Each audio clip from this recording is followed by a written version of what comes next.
you're experiencing account sync issues on your PlayStation 5, follow these steps to quickly resolve the problem. This guide will help you troubleshoot and fix the sync issue effectively. Step 1. Check internet connection. Ensure that your PlayStation 5 is connected to the internet. Go to Settings, then Network, and select Test Internet Connection to confirm that your connection is stable. Step 2. Restart your console. Sometimes a simple restart can fix sync issues. Turn off your PS5 completely, wait for a minute, and then turn it back on to refresh the system.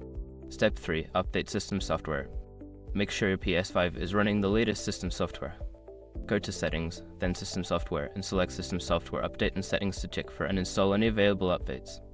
Step 4. Re-sign into your account. Log out of your PlayStation Network account and then log back in. Go to Settings, then Users and Accounts, select your account, and choose Sign Out. After signing out, sign back in to refresh your account sync. Step 5. Rebuild database. If the issue persists, try rebuilding the database. Turn off your PS5, then hold the power button until you hear a second beep. Connect your controller via USB and select Rebuild Database from the Safe Mode menu. This process can help fix various issues, including sync problems. By following these steps, you should be able to resolve the account sync issue on your PlayStation 5. If problems continue, consider reaching out to PlayStation support for further assistance.